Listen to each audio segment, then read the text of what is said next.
Hi friends, welcome to our channel. Lakshmi బాధపడుతూ ఉంటుంది. విహారి తండ్రి గురించి తొందరగా తెలియాలని అనుకుంటూ ఉంటుంది. విహారి కూడా లక్ష్మి గురించి ఇలా అనుకుంటాడు. నీ తలరాతకు కారణం నేనే లక్ష్మి, నీ తలరాతను మార్చాల్సిన బాధ్యత నాదే అని చెప్పి ఆలోచిస్తూనే ఉంటాడు. ఇద్దరు అలాగా ఒకరి గురించి ఒకరు ఆలోచించుకుంటూ ఉండిపోతారు. ఇక తర్వాత రోజు ఇద్దరూ కలిసి కారులో ఒక పొలానికి వెళ్తారు. వెనకాతలే ఫాలో అవుతూ సహస్ర కూడా వస్తూ ఉంటుంది బండి మీద. ఇక కార్ ఒక చోట పార్క్ చేసి లక్ష్మి, విహారీ ఇద్దరు కూడా కారులో నుంచి దిగుతారు. ఇక అలా నడుచుకుంటూ వెళుతూ ఉండగా ఒక చోట చాలా బురదగా ఉంటుంది.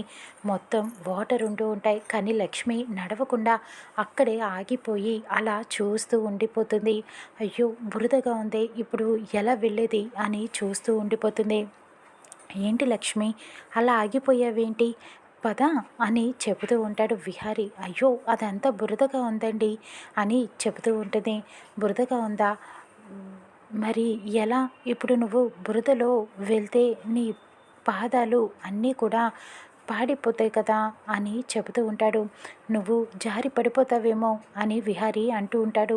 అయ్యో, అదేం పర్వాలేదండి, ఏం పర్లా, నేను వెళ్తానులేండి, నేనేం పడను అని చెబుతూ ఉంటుంది. కాదు లక్ష్మి, జాగ్రత్త కావాలి, నువ్వు అలా వెళ్ళిపోతే నీకేదైనా జరిగితే నేను తట్టుకోలేను అని చెబుతూ ఉంటాడు. ఏం పర్లేదండి, నేనేం పడిపోనులే అని వెళ్ళటానికి సిద్ధపడిపోతూ ఉంటుంది. కానీ విహారీ అంటాడు, వద్దు, నువ్వు నా పాదాల మీద నీ పాదాలు పెట్టు, నేను నిన్ను ఇక్కడి నుంచి అక్కడికి తీసుకొని వెళ్తాను అని చెబుతూ ఉంటాడు. అయ్యో, అలా వెళితే మీ కాళ్ళు బురదైపోతాయి, మీరు జాగ్రత్త కావాలి కదా అని చెబుతూ ఉంటుంది లక్ష్మి. ఏం పర్వాలేదు, నా కాళ్ళు బురదైపోయినా పర్వాలేదు, నువ్వు జాగ్రత్తగా ఉంటే చాలు, నీ పాదాలకు ఏమీ బురద అంటకుండా నేను తీసుకువెళ్తాను, రా లక్ష్మి అంటూ పిలుస్తూ ఉంటాడు.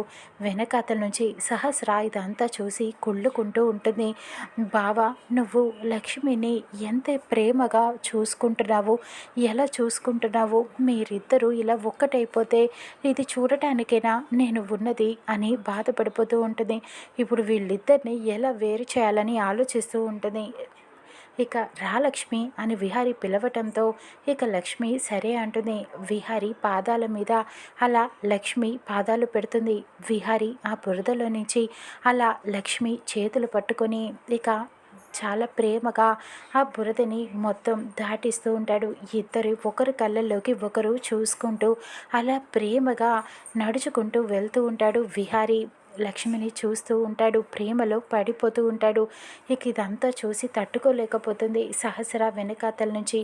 ఇక వీళ్ళిద్దరిని ఎలా విడతీయాలా అని ఆలోచిస్తూ ఉంటుంది.